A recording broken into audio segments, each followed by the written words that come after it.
All right, good evening and welcome everyone to Mount Washington Observatory Science in the Mountains lecture series. My name is Brian Fitzgerald and I'm the Director of Education here at Mount Washington Observatory. Thanks so much for joining. All right, to join us this evening to kick off our program here for the month of March is extreme meteorologist Reed Timmer, who's going to be talking to us in just a little bit here all about his work chasing and studying, specifically here tonight, tornadoes. So thanks so much for joining for tonight's program. If you're not already familiar with Mount Washington Observatory, we are a nonprofit member-supported organization with a mission to advance the understanding of the forces that create Earth's weather and climate. And we accomplish that through operating our Summit Weather Station with around-the-clock weather observation and forecasting, by conducting research and product testing projects, and by developing and offering innovative educational programs. If you have questions for tonight's speaker and you're joining us through Zoom, please make sure you use the Q&A button. You can find that right down at the bottom of your Zoom screen there. We'll take questions throughout the whole program and make sure to save some time at the end to get to as many questions as we can. If you're joining us on the live stream on Facebook, thanks for joining that way as well. We probably won't be able to get to your questions in real time during the program, but we will be sure to follow up afterward. If you'd like to connect with us through Zoom for an upcoming program, make sure to do that and register over at mountwashington.org. Okay, so before we introduce Reed, I'm going to go ahead and launch a quick poll here for all of our friends joining us this evening on Zoom, and you should be seeing that pop up onto your screens now. Just a few questions for you tonight. Like usual, curious, where are you joining from? Is it a state within New England? Perhaps it's outside the region, or perhaps even outside the country. Love to know where you're joining from for this program. Also curious, have you joined a Science in the Mountains program before? I know many of you have. Always curious to see who's coming back and what new faces are joining for the first time. So perhaps you attend frequently. You've maybe attended a few programs, or maybe this is your very first program. And then finally, just out of curiosity, we're talking about tornadoes tonight. Well, we're curious from your own personal perspective. Have you witnessed a tornado before? Interpret that however you'd like, but the answers here are yes, no, or no, but I've been really close to one. So those are the three questions for tonight, and we'll see quite a few of you participated, and we'll give you just a few more seconds here to get your answers in, and we'll go ahead and share those results. In about 3, 2, 1. Alrighty, let's see what folks said tonight. Well, right now, outside of New England is the big winner for tonight. That's a rarity. Love to see that. Over 38% of you joining tonight are joining from outside of the region. Good representation from all over New England as well. And we even have a few folks joining us from outside the country. Welcome to all of you. And then the breakdown here, wow, 40% of you. This is your very first program here with Mount Washington Observatory for the Science in the Mountains lecture series. Welcome to all of you. Hope you enjoy tonight's program. No pressure, Reed, but also we got some great programs coming up and some recorded programs that you can take a look back at some of our previous speakers as well. And then lastly, have you witnessed a tornado before? Quite a few of you saying yes or no, but I've at least been nearby to one. About half of you, 49%, saying that you have not witnessed a tornado before. And I'll just go ahead and say it, nor have I. I mean, I guess I've been close, but not even really. So that's my experience. And what'll be a lot more interesting is hearing from Reed Timmer, who I'd love to welcome at this time to tell us all about your work chasing specifically some tornadoes and some of the work you're doing around that. Reed, welcome. How you doing? Doing well. Thank you so much for having me. Yeah, our pleasure. I know a lot of folks excited to hear you speak this evening and really appreciative of your time. So that being said, hey, take the reins here. It's all yours. All right. Well, thank you so much for having me. I love the Mount Washington Observatory, and I actually got to spend the night up there recently, and we had a pretty good storm with winds gusting up to near 100 miles an hour. Played a lot of Mario Kart up there as well, and saw all the observers hard at work, the meteorologists up there. So definitely, it's an honor to present here about storm chasing, and I'm going to be talking about some of the top intercepts of the Dominator.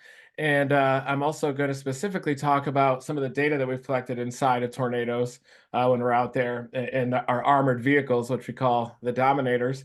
And I'll talk about their design. I'll talk about the instruments on top of the vehicles. I'll talk about our intercept last year, the most recent direct tornado intercept inside of a tornado in the Dominator 3. And we also launched a rocket into an EF4 tornado in 2019, basically like the movie Twister, but in real life, where we launched a miniaturized sensor into an EF4 tornado, and it did 2 revolutions around the tornado before going up at pure tilted descent up to about 30,000 feet. And then it fell to the ground over 30 miles away from where we launched it in Leavenworth, Kansas. And I'm going to show you the data collected inside of that tornado. We measured the pressure fall inside of the dynamic pipe in there. And also, because the sensor is so small and driven purely by the winds of the tornado by a parachute, the GPS data is actually equivalent to the wind inside of a tornado. So it was the first ever data collected inside of a tornado above ground in 3 dimensions. And we did it all with basically a rocket, a custom built model rocket size. And the rocket basically is designed to penetrate the sinking air that usually surrounds a tornado through the occlusion process. But first, I'm going to talk about the background of our project. And I want to show you an early video that kind of shows what we're all about here at Team Dominator with our science mission. Violent tornado. Let's intercept. Let's go forward. It's moving southeast. Moving southeast.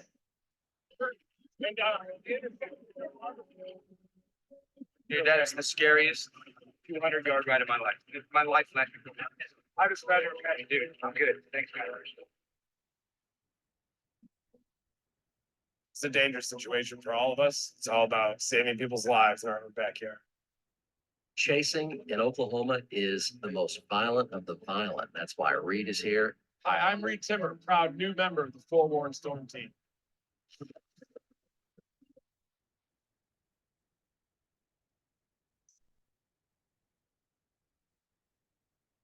Y'all under a tornado watch until 10 p.m. tonight. See the rising scud there? And that's the new circulation. That area easily put down a tornado very soon. Hey, it's Cantora, right in the town of Edmond, Oklahoma. Tornado on the ground. Stop right here. That's the debris too big. Maybe 50 yards right now. There's debris over my head. Oh my God, it's a large one. Huge. Look at that. See the horizontal vortex? Yes, yes. It's a violent tornado, guys. This is bad damage here. Good job. When a tornado is not moving side to side, it's coming right at you. This one is coming. What's your doing? Get ripped up. Here we are, baby. Ready?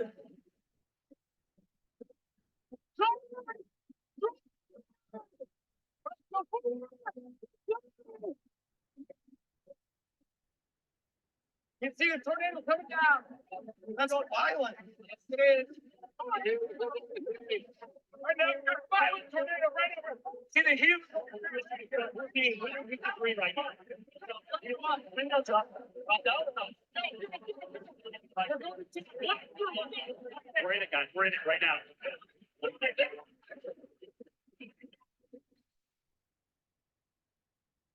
So that was from actually 2013. That was when the vehicle was first built, the Dominator 3 storm chasing vehicle.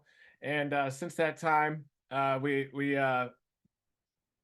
basically the vehicle was up in Canada for a long time, but then I recently got it back in 2023, and we intercepted a tornado directly in Spalding, Nebraska there. But I didn't always have Dominators. These are some of the initial storm chasing vehicles that I had, and my first ever storm chasing vehicle was actually a 1985 Plymouth Reliant. You can see it in the upper left portion of the screen. 2004, I had a Chevy Lumina there that was held together by duct tape, had some driving lights that were mounted on the front.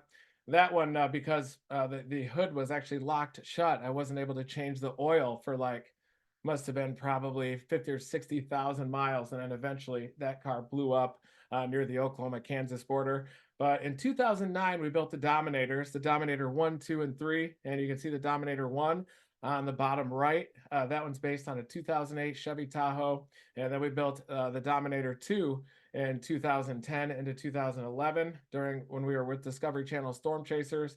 And then Dominator 3 was finished about 10 years ago in 2013, still in great condition. But the other Dominators were kept outside for a little while. They definitely need to be fixed up. But Dominator 1 was inside the largest number of tornadoes. And I'm going to share some of the data that we collected inside of tornadoes with the Dominator 1.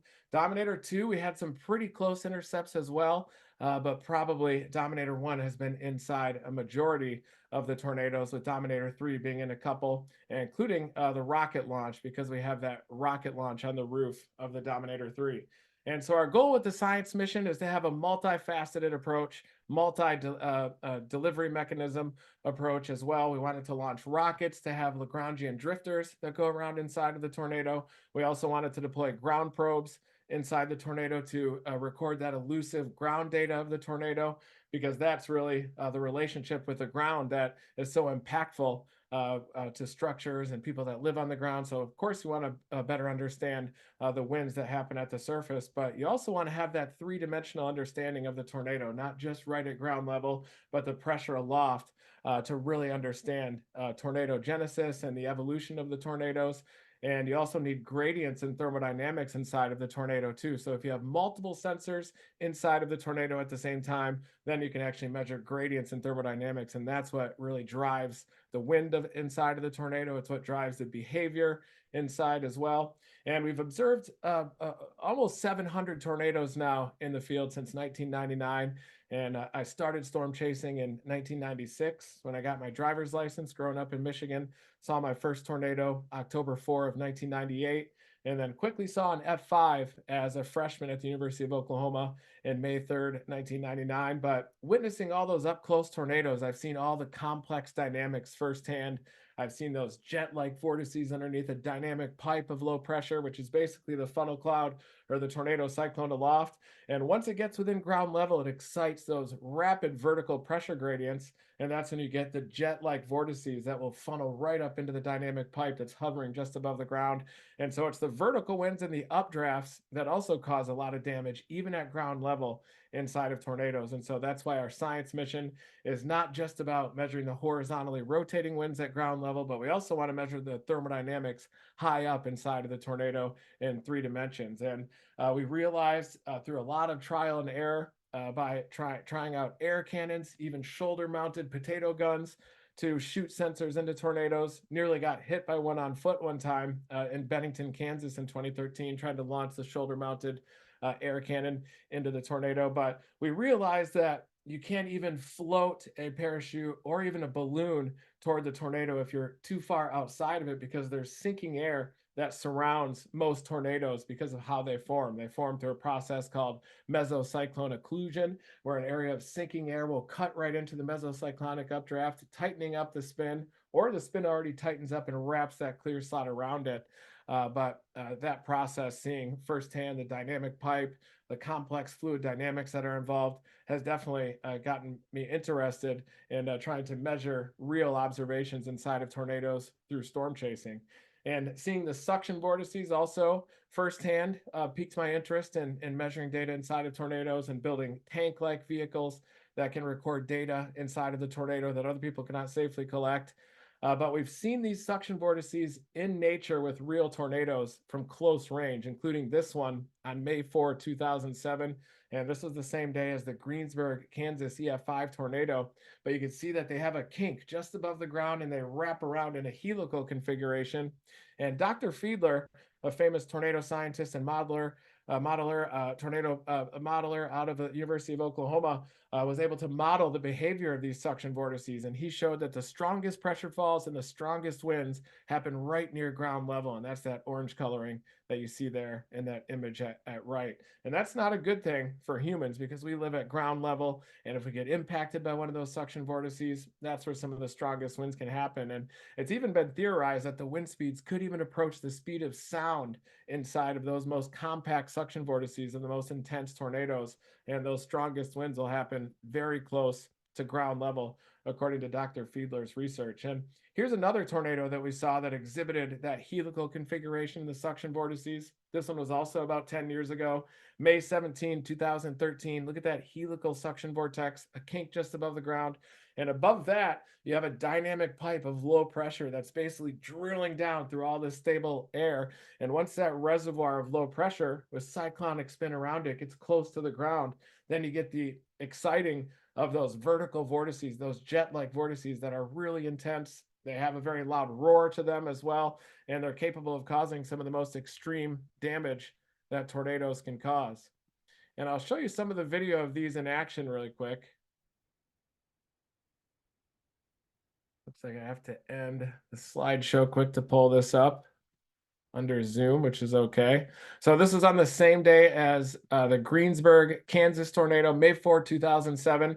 And the late Joel Taylor, my best friend and storm chasing partner back then, we were up in southwestern Kansas up near Dodge City, and it looked like the cap was going to hold. Basically, a cap is an area of warm air just above the ground that'll suppress the development of storms throughout the day until the temperature gets warm enough underneath it, and then it erupts, and you get the explosive development of isolated supercell storms. But it looked like it was going to be a cap bust on that day. But then we saw on satellite imagery a couple of echoes that developed in the northeastern Texas Panhandle. We raced down there just over the speed limit to catch up to this tornado. And then we intercepted this low precipitation or LP supercell, hardly producing any rain, but an occasional baseball-sized hailstone would come out of the sky. But just this beautiful elephant trunk tornado that we intercepted in northwestern Oklahoma. But you really got to focus on the suction vortices at the base of this tornado. Usually suction vortices happen in multiple vortex tornadoes that are a little bit wider in width and not as much of the really compact tornadoes. And this was basically a rope tornado that, because it was so intense and interacting with the friction of the earth, that it actually separated into multiple vortices that were moving so fast at speeds of 200 miles an hour. And each of those suction vortices had its own rotation as well. So it's easy to assume that the wind could get much higher than 200 miles an hour than what is found in an EF5 tornado. That gave to Fargo all in line for this storm. Also, the western portions of Yes, I've got it. western Okay. portions of Okay, all right, every now and then, okay, don't worry about the infinity tank, but every now and then, it doesn't focus. will be There it is. for this second. We're gonna get right up next to it. See if we can get Brian or someone to talk with that Ellis County Emergency Management Director. Yeah, I got it. What I was. You got the zoom button? Russell, Yeah, I threw it way in. So, see if we can. Okay, zoom way out. It's a beautiful tornado, Joel. Go zoom way out. Get a, Okay. On that. Stay on it. It's due south of Podunk, 6 miles or so. Stay on it. We got report from the ranch. Okay, how's the record? Don't worry about it. I got it under control. Stop up here on this hill. Okay, I got it. How's the record? It's good. We're good. We're gonna get it hitting these trees. West of our Reed, stop. We're okay, Joel. Don't worry about it. 160 East West Highway as it joins up to 283 north. Look at that. Zoom up. Give it to me, Joel. Come on. And I use the word Podunk without. Okay, knock it down. Reed. Okay. Okay, right here. Get ready. Back up. Okay. Podunk is All that right. intersection. All right, hand me the camera. Unplug it. Hand it to me.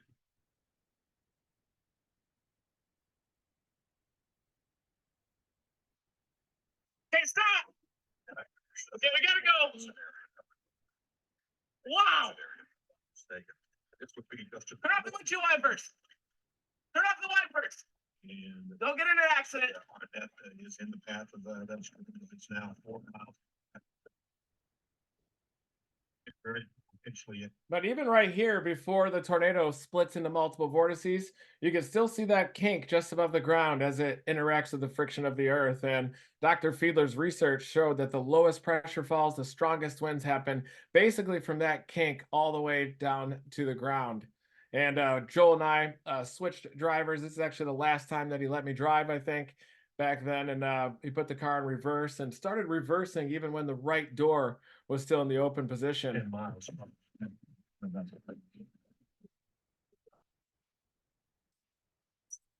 Get in. To the northeast at about 30 miles. Shut your door. Shut your door. Shut your door. Okay, go. Back up. Getting to the One Weather Center. Back up. Incoming, however, we do not want. We're okay.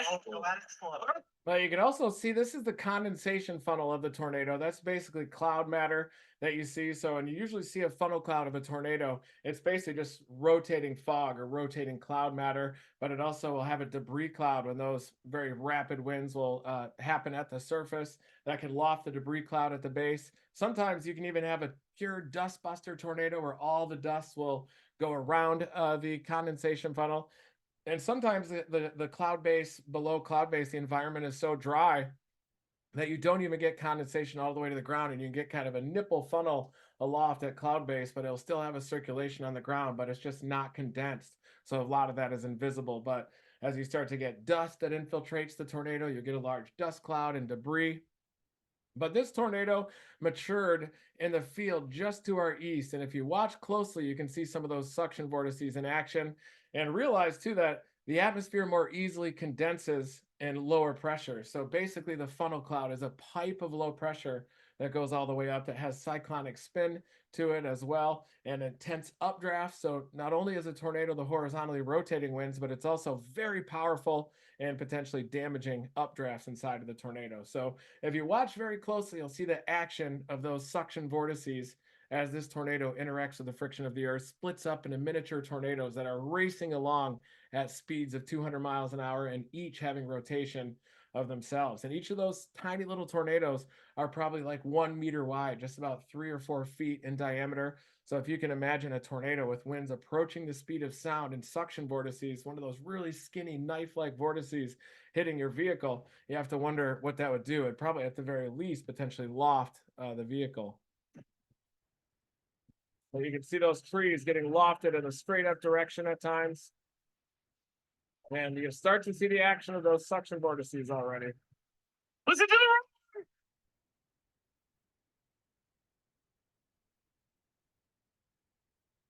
Baseball just fell.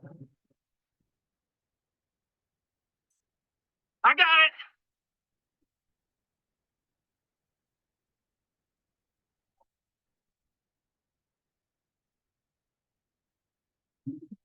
See it right there? Zipping around rapidly. Oh no. Wow.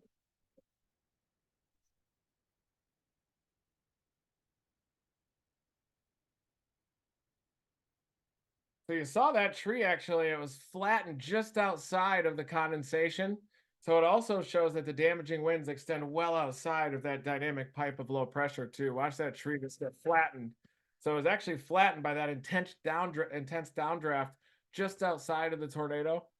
Look at that. It's standing there. It just completely got compressed by the sinking air and also the easterly winds just on the north side of this northerly moving tornado. But you could definitely see the action of those sub vortices, those miniature tornadoes spinning around inside of that one for sure. And so my goal was to basically build a vehicle that could withstand the winds inside of a tornado so that we could get up close and measure data that other people cannot safely collect. And that's why we built the Dominator 1. There you can see the base vehicle is a 2008 Chevy Tahoe. And this is the only vehicle that I purchased with a bank loan too. And so they didn't know that I turned it into that armored vehicle, put a bunch of sheet metal on the outside and started intercepting tornadoes directly.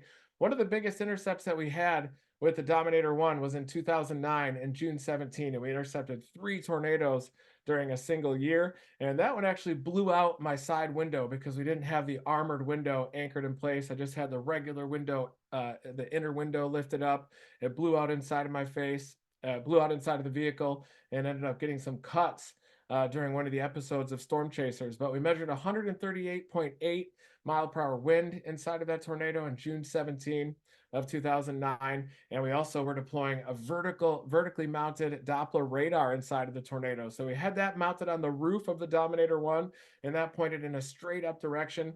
And the goal was for us to intercept a tornado, get inside it, and then we could measure those updrafts and downdrafts inside of the tornado funnel.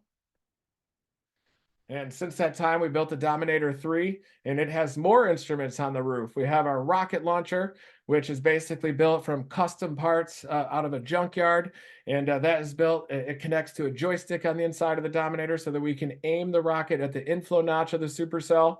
And we also have the anemometer on there to measure the ground data just before we launch. And the Dominator 3, the Dominator 1 and the Dominator 2 and Dominator 3 all are based on the principle that they have an aerodynamic armored outer shell, steel, with Line X protective coating on the outside, which is basically the bed liner, the polyethylene Kevlar composite. And we realized that when we launched a 2x4 by air cannon right at a steel door, that it actually went through the door when it was moving at speeds of up to 200 miles an hour. So that's how we had to put the polyethylene Kevlar composite spray on the outside to give us a little bit more protection. And we also have spikes that go into the ground. So if we intercept a tornado that's really strong, we'll inject those spikes into the ground 6 or 8 inches, and that keeps us anchored to the ground. It gives us a little bit of further protection inside of the tornado. We have Lexan polycarbonate outer windows as well. Everything is very aerodynamic. The goal was to make this look like a racing bike helmet, the cross between that and a stealth bomber, equally as aerodynamic too. Some of the weaknesses of the Dominator 3 are that it's probably a little bit too high profile. So if we get a side wind inside of the tornado, it definitely feels a little bit unstable. And inside of the tornado last year in Spalding, Nebraska, we basically had wind from the back down the length of the vehicle, and the back of the vehicle was bouncing up and down. And then we had a calm eye in the middle of the tornado. And then we had rapid southerly winds on the other side of the tornado, the backside right into our faces. And those had caused a bunch of pebbles to make marks in the windshield. And we could see debris flying around, juniper trees, even what we thought was a couch flying around inside of that tornado. And I'm going to talk about the data that we collected inside of that tornado a little bit later on. One of the more recent tornadoes that I intercepted near Andover, Kansas in 2022 that I captured by drone definitely gave us a better look of some of the fluid dynamics inside of tornadoes. You can see the helical vortices here with that subvortex wrapping all the way around a dynamic pipe of low pressure. You can also see the jet-like vortices at the bottom right. And that has this dynamic pipe, which has cyclonic spin to it, basically a reservoir of low pressure. Gets close enough to the ground, you get these really intense vertical jet-like vortices that rip into it at potentially speeds that even exceed the horizontally rotating winds. And so that's our goal with launching rockets and having the Lagrangian drifters, is that using the GPS data, we can actually measure the updrafts inside of those tornadoes and also compare that to the horizontally rotating winds and compare that to the thermodynamics inside. So I want to show you some of this in action here. This is some of the footage captured with my drone. And this is that jet-like vortex in action. You basically have a reservoir of low pressure just above that, and it excites an intense vertical pressure gradient force that has vertical winds that are so damaging, they're lofting homes completely into the air. You can also see that the debris is well outside of that condensation funnel. So you've got debris going right around the condensed inner core of that tornado. You can see the debris, the differential motion in there as well as that tornado is spinning around in a circle there. And here is the helical vortex breakdown that tornado had. And when that happens, basically the pipe of low pressure, the dynamic pipe, is drilling down close to the Earth's surface, and it takes that jet-like vortex and it wraps around the inner area of low pressure in a helical configuration. So that's when you get the helical vortices at the breakdown, as that dynamic pipe plants. I believe they call it a descending vortex breakdown bubble now in recent literature. But you could definitely see the intense vertical winds beneath this tornado in Andover, Kansas, causing homes to be completely lofted. And miraculously, nobody lost their lives from this tornado. And that's because of the action of storm chasers on the ground. The firefighters were watching our storm chasing live streams. They saw a tornado in progress, sounded the sirens. National Weather Service issued a tornado warning as well. But this was a tough tornado to chase because it was a low precipitation supercell. It was very close to the radar site. And there's another example of a descending vortex breakdown bubble or dynamic pipe, basically causing those circular vortices. Look at that as it decondenses and it basically wraps that vortex around the outside of the dynamic pipe. So you can also generate low pressure dynamically through it too. So when you have rapid wind flowing upward like that, it's associated with its own pressure fall. But that tornado did a hard left turn. It was also a low precipitation supercell. Ended up getting rated EF3 and almost got rated even higher than that. But the estimated peak winds 155 miles an hour. Miraculously, no deaths from that supercell. And I mentioned that it was a very low precipitation supercell. And so you can certainly see that right here, how it doesn't have that classic hook shape on radar, but it didn't have that reflectivity because it was so close to the radar, and it was also a low precipitation or an LP supercell. You can hardly make out the debris that it was lofting, and that circled area of reflectivity is actually the debris getting lofted there on the south side of Andover by that tornado.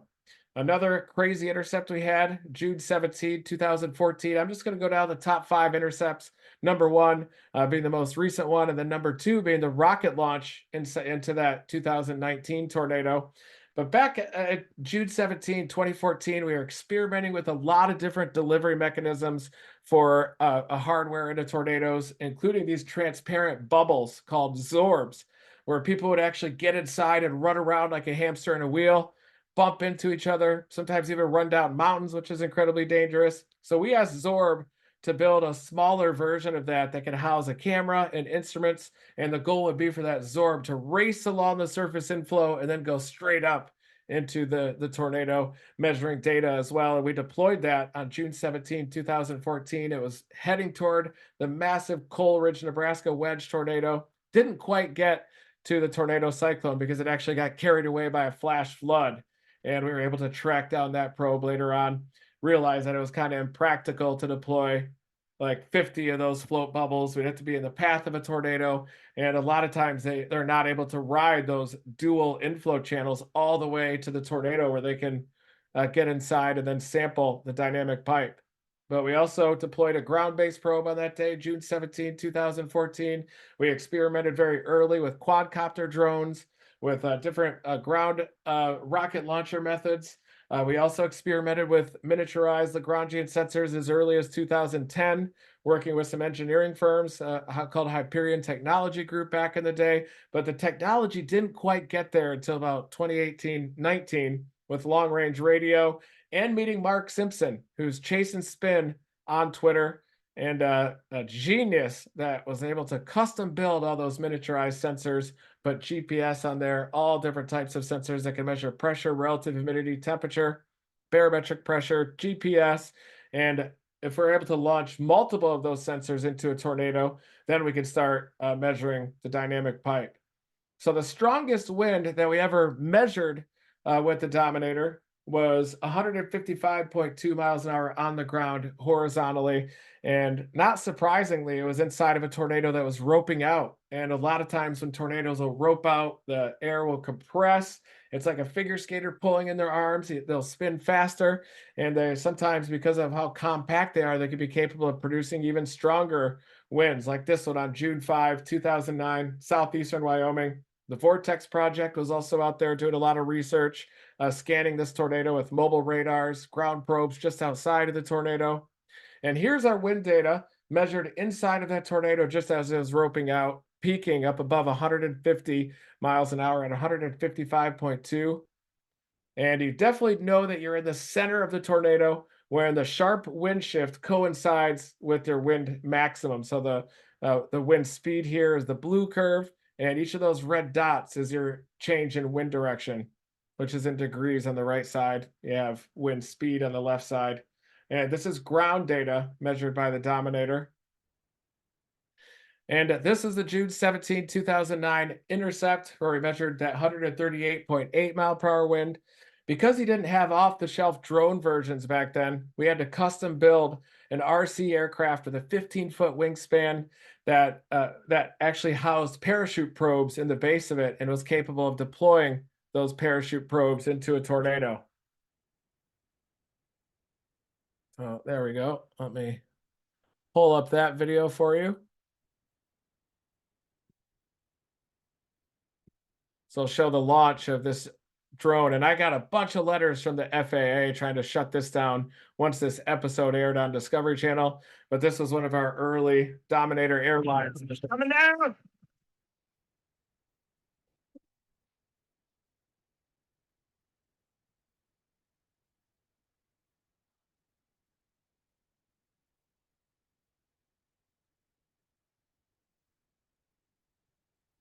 Yeah, way back a little.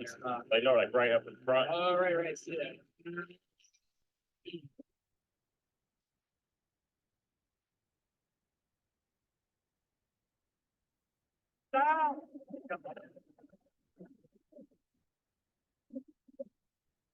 You can see the parachute racing towards the tornado.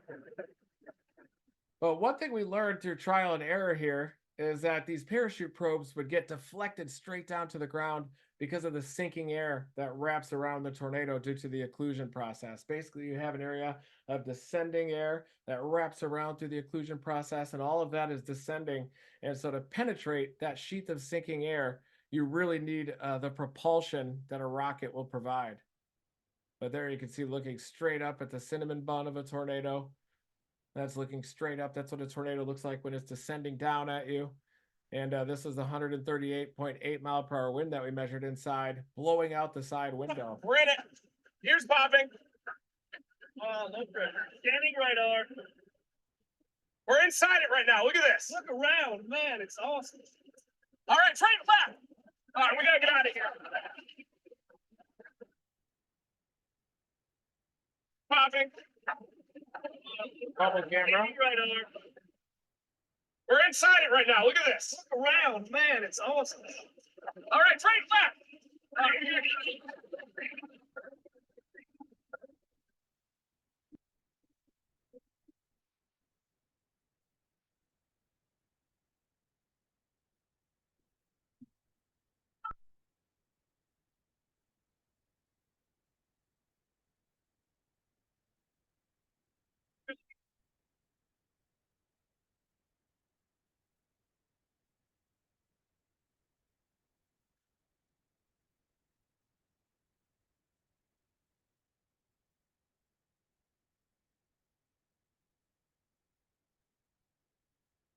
So that was the 138.8 mile per hour wind.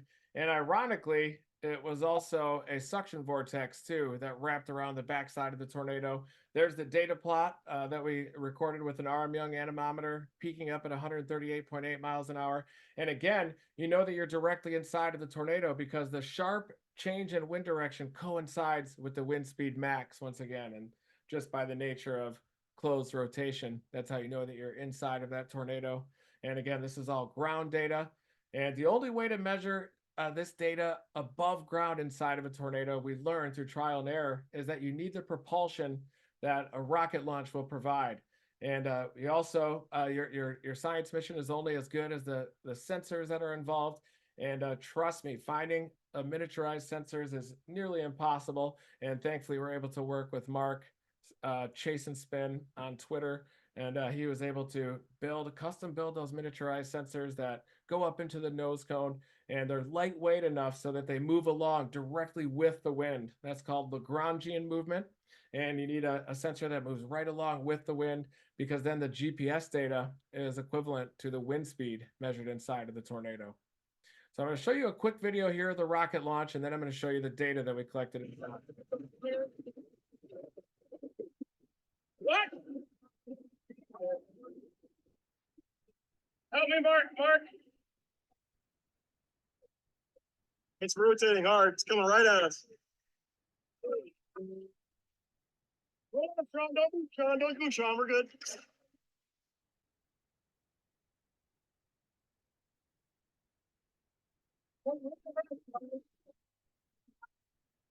Hey, get out of here. No, hold on, stop. I got you. It's too much. Oh my God.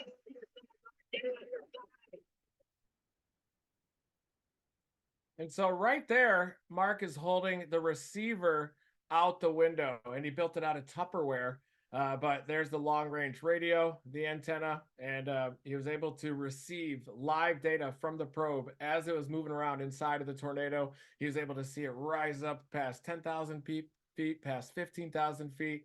And then we lost connection to the probe. And we thought that we were going to lose it forever. But we actually put up a couple of photos of the probe on social media, and we're able to recover it over 30 miles away from the launch location. And that's important because since we're able to collect the direct sensor, we're able to pull off that high resolution 10 hertz data because it live streams at 1 hertz, basically 1 time a second. And that's the highest resolution that we can stream live, but we need to recover the actual physical probe to get that really high resolution data. There you can see the probe, and here's Mark reading off the data in real time as he's holding that receiver outside of the car. 4440 coming up. They're coming up on 18,000. You're at 18,000 feet. The rocket's at 18,000 feet there. Just crossed 18,000. Yeah. just crossed 18,000. 6103. 6169. How high is it right now, Mark? It's about 19,000 feet. And at that same time, it recorded pressure falls up to 113.5 millibars inside of the tornado. And we were able to collect that sensor. Here's a look at the rockets, custom built by Curtis Brooks of Team Dominator. And Curtis Brooks used the rocket simulation software to balance the rocket and basically make it curve away from the inflow because all the wind is flowing toward the tornado, and you don't want the rocket to curl away from the tornado. You want it to ride the inflow all the way in, parachute to pop, get pulled into the tornado cyclone, and then the winds of the tornado do the rest of the work. And there is Matt and Jeremy, Matt Dubois, Jeremy Belk. They actually found the probe. So we put a picture of the probe up on social media, and they remembered when they mowed the lawn there up in Leavenworth at a church. They remembered seeing something bright yellow, and they went back, and it ended up being the probe that was ejected from the tornado up there in northeast Kansas near Leavenworth. And again, you have to launch from the inflow zone to get it into the tornado. And that can be complicated, finding that inflow notch in a high precipitation supercell like this. On May 28, 2019, you can see that area of rotation embedded within that very wet rear flank downdraft bulging out. So you had a lot of rain wrapping around that tornado, concealing it from view. But you could definitely see where the inflow notch was located. That's just where we had to launch our rocket because then those northeasterly winds will pull the sensor into the tornado, and then it'll sample the tornado and the parent mesocyclone. Here's a look at the sensors, custom designed by Chase and Spin, miniaturized too. They're very small. They weigh probably about the same weight as a couple of paper clips out there. You can see the antenna for transmitting that data live. And here's the trajectory of the probe. It went into the tornado, did 2 revolutions around, and then shot up all the way to 30,000 feet. And it measured the most dramatic pressure fall inside of the tornado right as it was doing those 2 revolutions around inside of the wedge.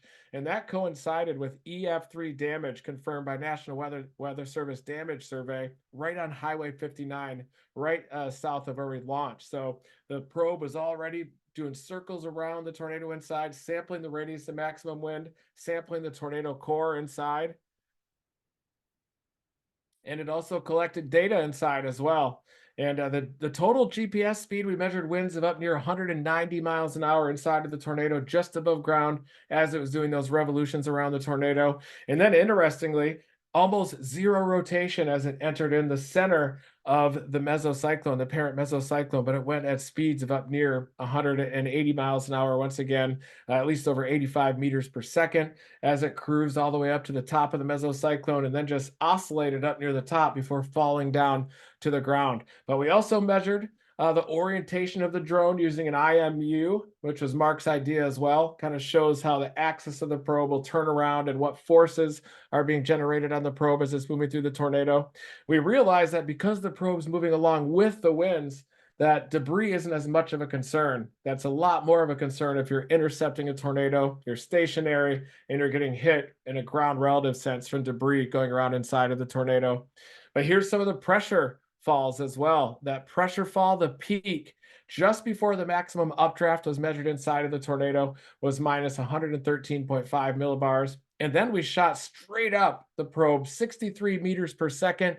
Basically multiply that times 2 to get the rough miles per hour estimate. But those are the first ever vertical winds ever measured inside of a tornado by a Lagrangian probe. And we just published this data as well in AMT, atmospheric measurement technique. So we're very excited about publishing that data, our Dominator 3 tornado data. But it's just one rocket, one sensor that got inside of the tornado so far. And we really want to launch multiple sensors into the tornado at the same time so that we can measure those thermodynamic gradients inside. But then our most recent intercept this year, Spalding, Nebraska, May 12, 2013. We measured a dramatic pressure fall inside of that tornado. We just had the microbarometer in the Dominator 3, but we had a pressure fall in excess of about 50 millibars overall, even up to about 70 millibars, but a dramatic pressure fall of about 20 millibars over less than 3/4 of a second, which led to concussion-like symptoms inside of the Dominator 3. And I'm going to end with this video of our most recent intercept. We didn't have the rockets yet going, or the sensors, so we focused on ground measurement, ground micropressure data inside of this tornado. And by measuring the pressure gradient inside of that tornado, we can assess the radius of maximum wind, at least roughly estimate a range. And it looks like the winds inside of this tornado were probably about 160, 165 miles an hour. But thankfully, it was over wide open terrain of the sand hills in Nebraska. So not a lot of debris going around the inside of this tornado. Really the perfect tornado for us to intercept in the Dominator 3. And it happened in 2023, last year, with Jordan Hall and Sierra Lindsay. Here it is. Big time tornado, guys. Yeah, it's right there. You shooting, Sierra? Good shot. Shooting. Right now. All right, we're gonna get in that. Jordan was flying the drone, and his job was to capture an aerial perspective of us intercepting the tornado. Sierra Lindsay 3 was in the back seat recording video as the tornado approached. She had her bike helmet on, of course, as well. But here you can see the drone perspective that Jordan shot, showing the Dominator 3 racing toward the west. This was an interesting tornado because it was on the north side of an upper level low, and the tornado is moving from east to west on the north side of the low. So usually tornadoes will move more of a southwest to northeast direction, at least west to east, sometimes northwest to southeast, but it's pretty rare to get an east to west moving tornado. But that's what we had here, racing off to the west toward intercept. Protected in the armored research vehicle, Dominator 3, the team prepares to drive into a tornado. Headed by team leader Reed Timmer, It's wispy. their goal is to use a subsonic sensor to measure the mysterious pressure drops inside. The vehicle's armor and anchoring system will be put to the test, as will the drone piloting of Jordan Hall. You're gonna drone us going in, right? Yes. Okay. But they need to time everything perfectly. Let's move up a little bit. All right. When they come at me. For Reed, it's a rare opportunity, over 20 years in the making. How far is it to the north south? 1 mile? 1 mile. Okay. And now, it's time to move. Okay, let's go. Yeah, get it. Get it perfectly here. Drone in there, bird in there. You're gonna see this shot. Storm is part of a larger system that looks like a hurricane. And this particular storm is highly unusual, moving east to west and gales.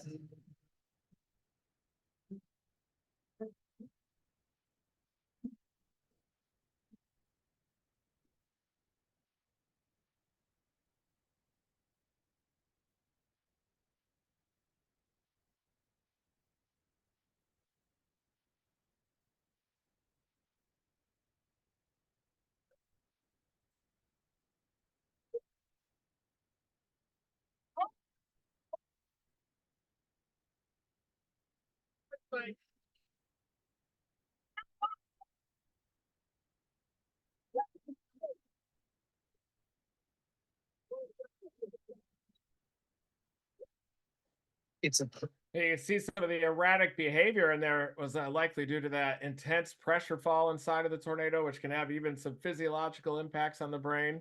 But here you can see the probe moving away.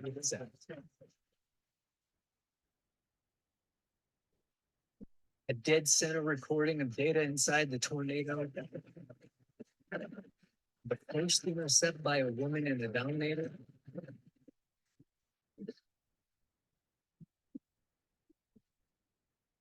And a highly photogenic storm, which harmed no one in its Yeah.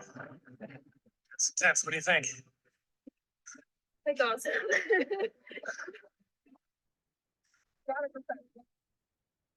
And here's some of the data that we measured. 23 millibar change over 3/4 of a second, a total pressure deficit of 53 millibars all the way down to the ground. But ideally, we'd also be launching rockets into those as well. But eventually, we'll be rolling on all cylinders once again. Usually with self-funded science like this, you can kind of recoil every 2 to 3 years. You save up and then you let it rip with a big field project, a big field project mission. And then it takes another couple of years to kind of recoil and charge back up once again. But thank you so much, everybody, for tuning in to this presentation. And now we're going to be taking some questions here at the end of it for the final few minutes. So thank you so much, and never stop chasing. Thanks, Reed. Hey, thanks so much. I really appreciate that. I don't know about everybody else, but certainly glued to my screen just a few inches away, kind of staring at. I'm glad my camera was off. Yeah, like Reed mentioned, now's a great time. There are already a number of excellent questions that are in the queue at the moment. We'll try to get to as many as possible. Again, if you're joining on Zoom, make sure to use the Q&A button, type in a question. We'll try and get to as many as possible, and we'll go for it if you're ready, Reed.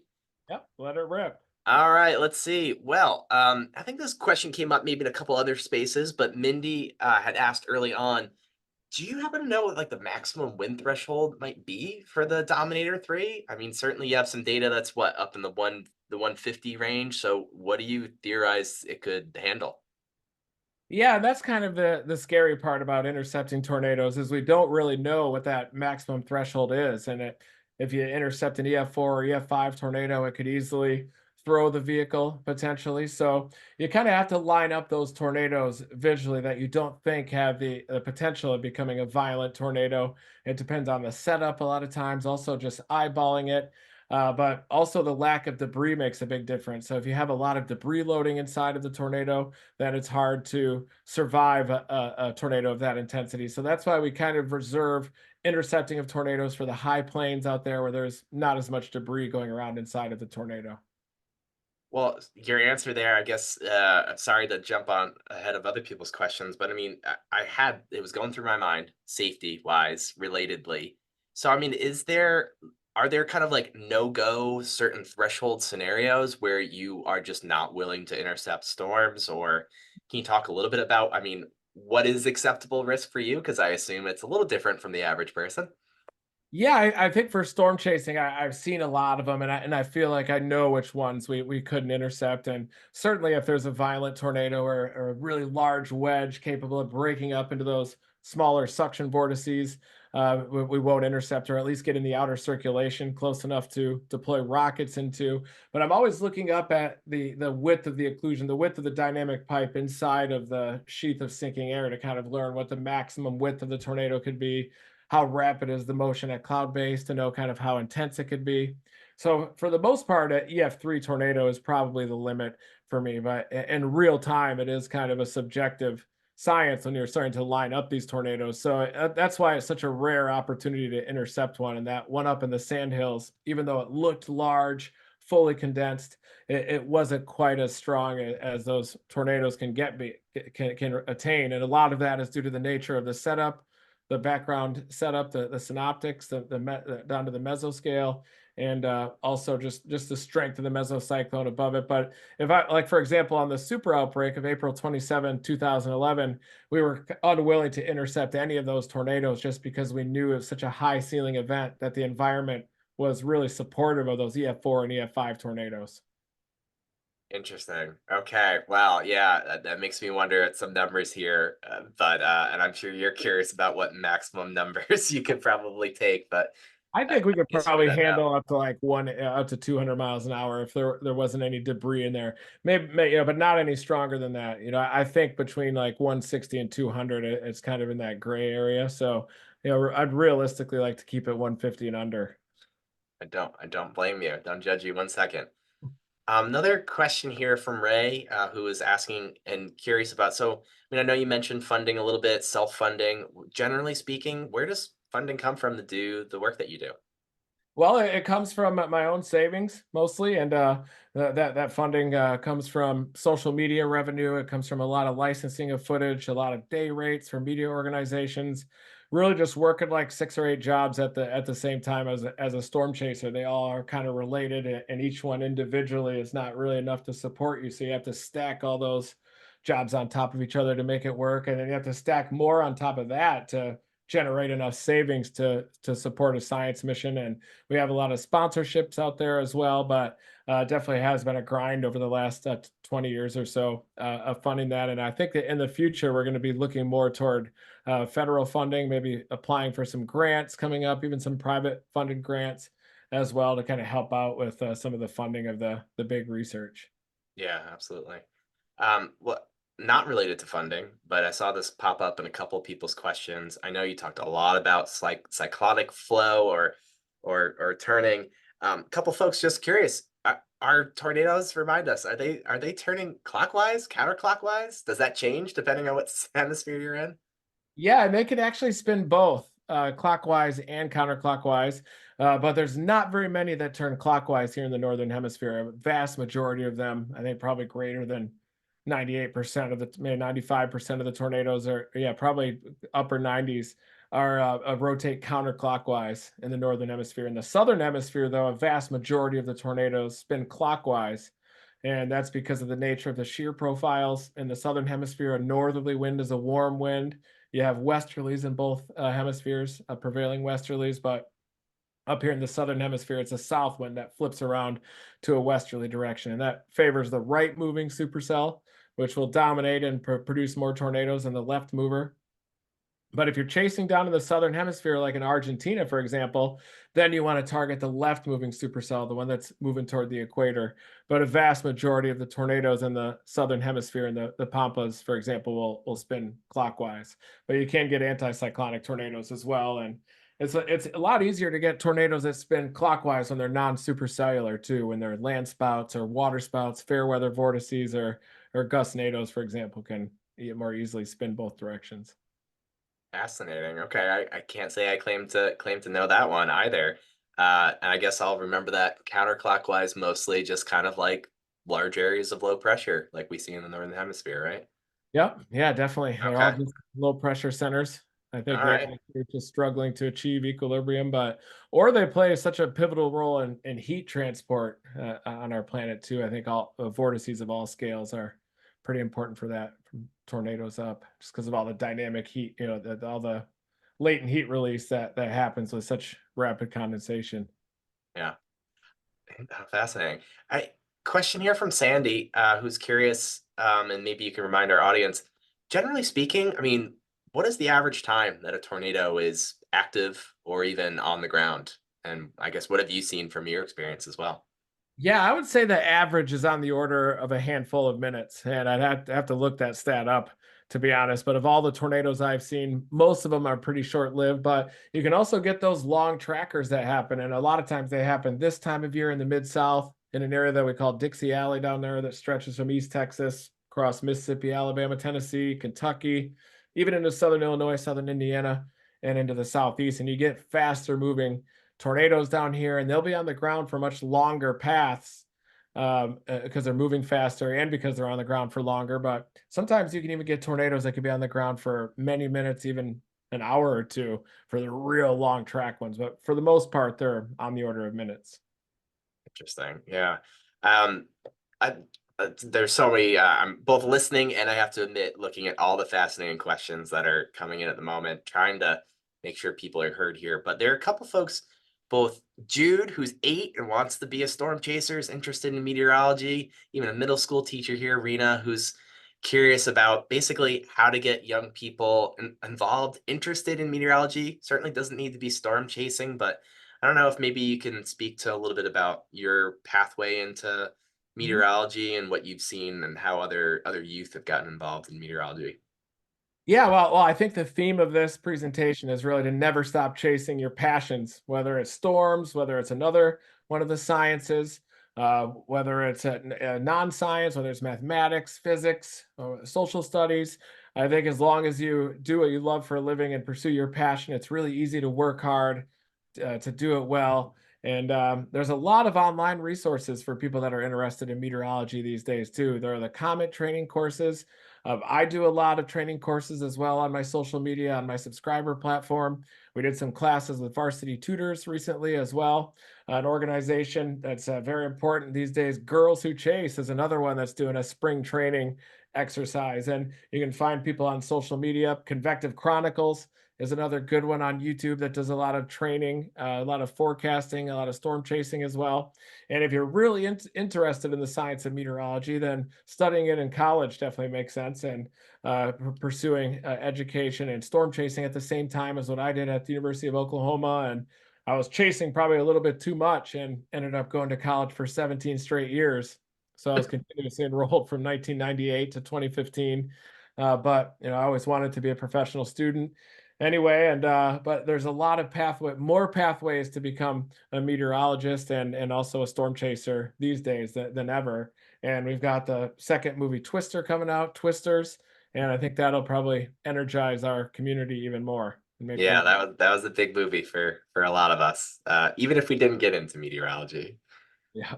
Hey, I'm curious, Reed. Kenneth asked an interesting question because I know you mentioned with all the air traffic and FAA sort of restrictions at times. Kenneth asked, although one wouldn't think there wouldn't be that much air traffic flying around in a tornado, have you been able to resolve some of the issues with the FAA, especially using drones and rockets and probes in the airspace around it? Yeah, we have, and actually, when we were flying that RC aircraft with the 15-foot wingspan, it actually was before the time that the FAA had set rules for drones because drones weren't really mainstream yet. You kind of had to build your own back then, and really, we were the first people to start getting letters in the mail that shut down our project back then. But since then, the Part 107 has come out where you can fly, within certain guidelines, if it is for commercial gain, which I guess being on a storm chaser show back in the day was deemed commercial gain, even though for the most part those TV series are lost for for the people that are on them. But definitely, had some issues with that right afterward with the FAA. But since that time, with all the rules in place, and I got my Part 107 back in the day, and then it has made it a little bit easier. With the rockets, it's just a model rocket that we're launching next to the tornado. So we adhere to all the guidelines and rules out there, and that became an issue actually with the first organization that we submitted our publication to. They were trying to block it from publication just because they didn't like us very much. And so they tried to pull out every single guideline, and we crossed all our T's, dotted all the I's, even went out, did a survey ourselves to make sure that we didn't launch too close to power lines and that there were fiber cables nearby that weren't power lines. And we ended up proving that the launch was legal in the end, but still they were able to get it out of our first publication. But thankfully AMT, the EGU sphere out there is a great open source review process too. So the peer review process being open source is really important if you're trying to get self-funded research published. Yeah, I'm well, and that does make me curious, being outside of, academia, perhaps where you are seeing, a certain pathway for producing research and conducting research. I mean, have you seen other struggles and or challenges in that area to your work or how people view your work ever? Oh yeah. We've seen challenges throughout my career. It's been pretty difficult process, to be honest, to do the self-funded work, and it definitely helps kind of being in the fraternity, I think, of academia, to get things through and to fund research and to get grants and everything too. But I think that we're starting to get to the point to where we can use our social media following and really shift that into doing big science projects, big field projects. And so we're definitely excited for the future, especially after getting the rocket paper published recently. Fascinating. I got maybe just a couple more questions. I recognize going for a little while here, but I know multiple people have asked now. Apologies for not getting everyone's names here, but they're curious. Dominator 4, is that coming? What's the plan for the future, or what are your hopes and dreams around that? Yeah, I'd like to build a new Dominator 4 that's shaped like a pancake that where we're not vulnerable from side winds and we could intercept an EF4 or an EF5 and not worry about potentially going airborne inside of it because it does cause a lot of anxiety when you're intercepting a tornado and you can't handle the strongest of tornadoes potentially. And there definitely is an unknown kind of a mystery to it all. But yeah, I'd love to build a Dominator 4 that's shaped basically like a UFO that's not vulnerable from the side. Yeah. Well, I guess in that same area, there's a good question. I've already gone by it here, but I mean, I guess just you've had so many experiences. Obviously, clearly, you've had some successes in intercepting tornadoes. I mean, what's it all building to, and like, what is that dream? I guess maybe even intercept for you that you're thinking about in the years to come. Yeah, definitely the dream intercept is to launch multiple rockets into the tornado at the same time so that we can measure the thermodynamic gradients inside of a tornado. So that's the natural progression. And I think that's probably the final intercept would be where we just hammer the tornado with, 50 or 100 sensors and each of those recording data streaming live. And the key, I think, is also to record the near ground level to get the complete picture and also collect data around the tornado as well. I went through the action of balloons and ground probes. And so my ultimate goal is to have this fully funded, massive field mission, multiple Dominators, launching rockets, deploying ground probes, balloons, and then we can get the full understanding of the tornado. But I've definitely focused on collecting observations inside of the tornado core flow because everybody else is focusing outside of the tornado these days. That it kind of gives us a unique path with the armored vehicles to measure data that maybe other people can't safely collect. And since you said the word safely, I guess that we'd be remiss without ending with a good safety note here. So just remind folks, maybe for those who have never been near a tornado, or maybe one day might become somewhere in its range or path, just general basic safety tips that you could pass along for being in tornado proximity. Yeah, definitely don't do as I do. Certainly don't try to intercept tornadoes. Even with an armored vehicle, it could be dangerous. And if you are going storm chasing, go with someone that's experienced first and kind of learn the basics of storm structure before you go out there, because it can be very dangerous, if not deadly, if you're up close to those tornadoes. And there's a lot of groups that would gladly take you storm chasing out there. There's such an explosion in popularity of storm chasing that a lot of the storm chasers are incredibly available to. So definitely do take it safe. It's the driving that's most dangerous out there, and the other drivers, I would say, driving to and from the storm that's most dangerous, and in the dangerous conditions. But it's often not the tornado itself that really becomes threatening to your life. I appreciate that, Reed. I know there's tremendous interest. A lot of folks that we work with here, super interested in your work, who are, I think, really love to live vicariously through the passion that you bring and to your work. So I'm really appreciative of you taking the time tonight to present to us. Thank you very much. Yeah, thank you so much for having me. It was an Yeah. honor to speak to everybody, and thank you so much. Thanks, Reed. And thanks everyone for joining tonight's program. If you enjoyed it, it's a free program. Reed's given his time as well here. And if you'd like to support free programs like this, you can donate to support future programs over at mountwashington.org. There's a donate button right up in the center of the screen there. If you have thoughts for tonight about tonight's program or suggestions for future programs or speakers, make sure to fill out the Google Forms survey that'll show up in your Zoom window when we're all done here, or in the follow-up email that comes tomorrow. And then finally, don't forget to join us for our next Science in the Mountains program. It's taking place not on a Tuesday this time, it's on a Thursday evening, April 4th at 7 p.m. Mount Washington Observatory meteorologist Francis Tarazowitz and the University of Maine's astronomer Sean Latch will join us for a comprehensive look at the impending solar eclipse, which takes place just a few days later on April 8th. and they'll be giving a region-wide forecast for viewing this unforgettable astronomical event and some tips and tricks on how to actually go and view it safely. So you can check out that program, register there, check out previous programs over at mountwashington.org, and we'll see you all next time. Thanks again, Reed. I really appreciate it. Have a great night. Thanks for having me, and never stop chasing. Take care, everybody.